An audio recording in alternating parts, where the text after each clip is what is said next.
Oh, welcome back to more Edison replay reviews.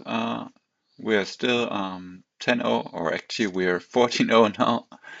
I was afraid to keep playing in case the streak would end, but I guess it just doesn't end, so we can just add that to the title now. We're 14-0 as a deck, and we just continue with the replays, I guess.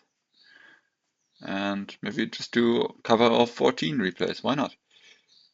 But for now, let's just look at this next replay here against Mr. Biscotto. And in this replay, I think we play against Gladiator Beast, so let's see how it goes. Okay, no, that's a different one. This is against Vayu Turbo, actually.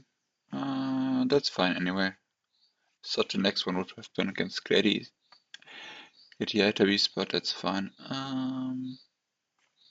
Yeah, so it's just, I'm starting with set turtle, set offering. I remember this now, okay. So yeah, why did we start with Churchill? There was not really anything else to set. Yeah, we could just not set this to play around something like Icarus Attack here, the offering, but I think it's fine. If we draw Goblin Zombie off the top, or if this Pyramid resolves, we pretty much can go for the OTK. Which is pretty much what's gonna happen. Next turn, okay, this doesn't get destroyed, but that's fine, because we draw the Goblin Zombie anyway. And now we just, next thing we do is actually, we just flip offering first, and we wait if he has a response, like an MST or does Tornado. And since he doesn't have one, we then go over to pay 4 times with the offering. Or actually, wait a second, it actually messes up. No, we pay 1 time and then we pay 4 times. Because like at this point, if he goes like here for the differential, like just the Goblin Zombie summon, that's still fine, honestly. So I give him this window here, and then I pay 4 times, I think. So he doesn't have the window when I commit all the other monsters. So we say, yeah, we paid 4 times now, but we only summoned 3 monsters, so Chainlink Wonder Offering will resolve with no summon, and on Dueling Book, because of their policy, you don't have to reveal the hand either. So yeah, we can just dodge something like Bottomless and Tarantula here, which we successfully did. Opponent understands after I tell him this as well. No arguing here, so that's always nice. And then yeah, we just make the starters. I would have done this way anyway, because it's just the safest thing to do here, to make the starters after going for this, after committing all these things. So this knowledge doesn't really change anything. But like here, I should have dropped the Dark Arm first. Like there was so many ways I could have done the following better. Like I could have dropped the Dark Arm now, or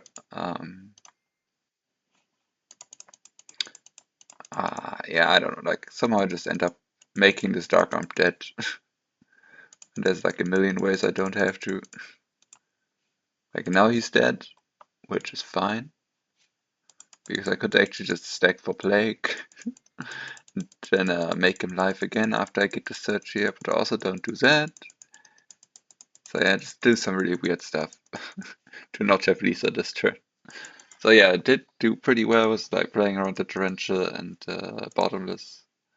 I guess not Tarantula, we didn't even have to play around Tarantula. Okay.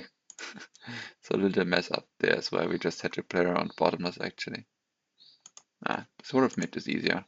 Okay, so we messed up on multiple places, but the important thing is we never played into Bottomless at least. We played around one real back row correctly at least. Okay.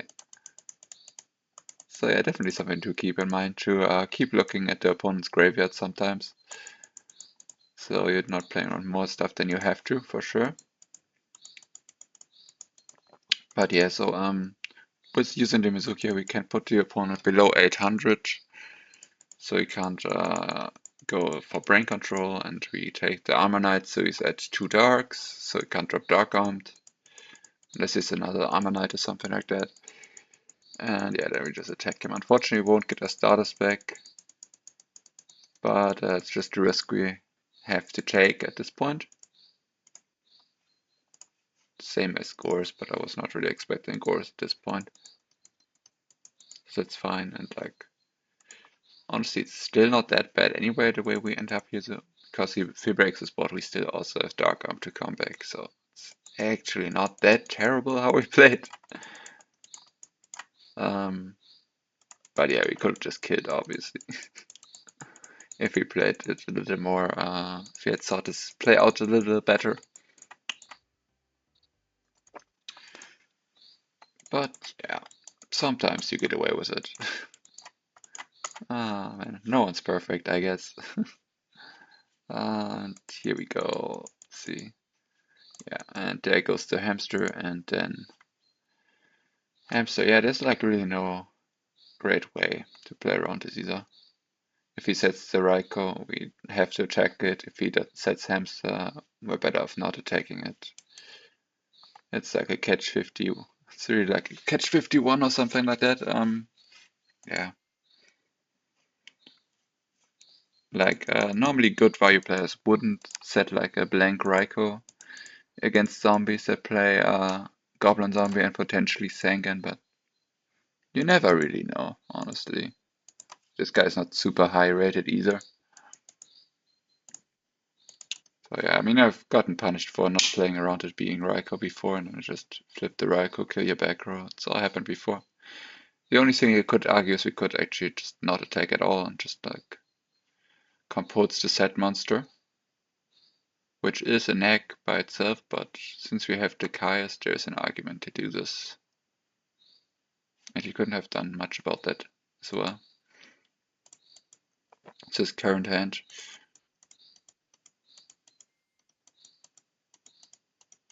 Yeah, like I said, yeah, then the offering Kai's play would have been live, of course, and he couldn't really play through that otherwise.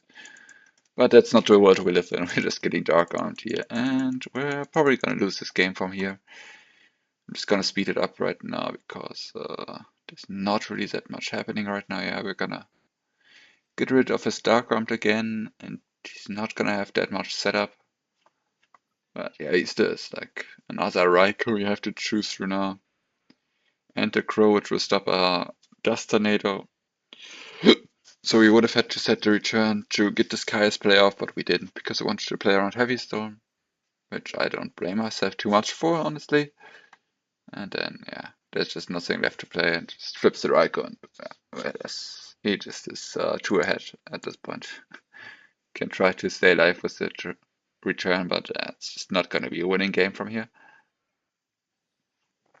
Yes, thankfully we do have the Solemn, so yeah, we can just Solemn his Caius, and yeah, he didn't wait to set up the deck there for anything, so yeah, he just drawed out the Caius, and then, which is fair, honestly.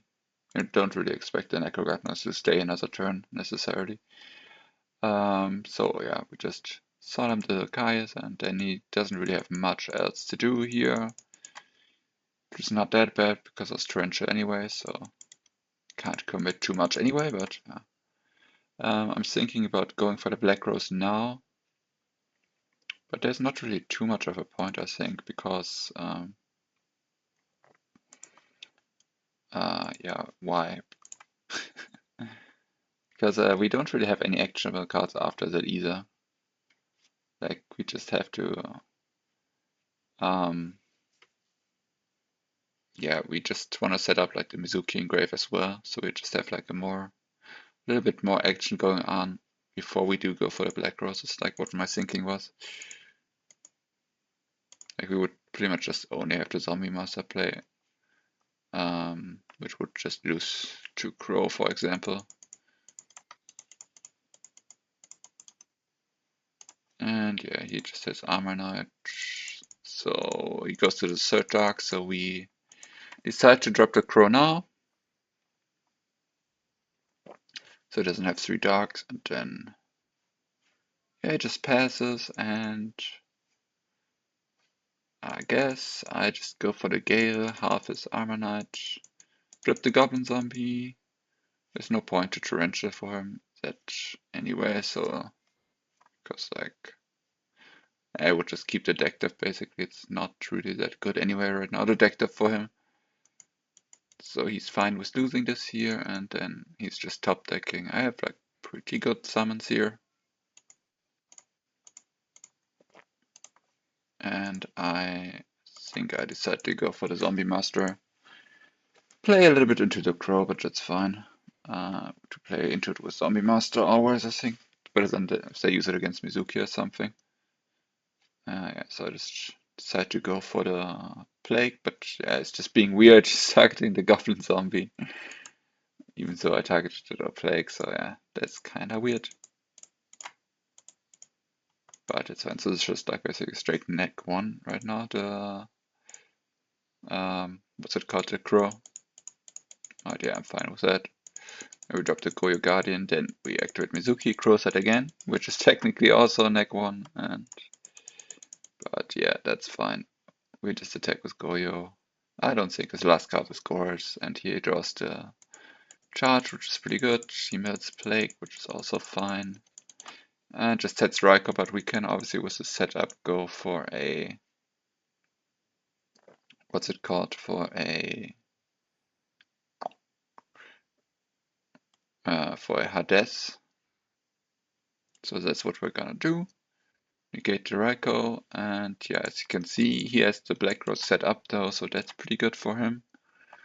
Thank goodness the draw we stacked wasn't a dead one, so we're not that out of it here. Although like Kais could take us out of this right now, but he just stacked Vayu, so that's fine. And yeah, we just Churchill to stabilize, and he just doesn't care, he just attacks it. I guess he just wants to get yeah. I'm just attacking a set that you know is Churchill. Even though, yeah, I know he's not really making any progress anyway, whether he takes the turtle or not, but now I'm making progress, so yeah, it's just not right to attack it either.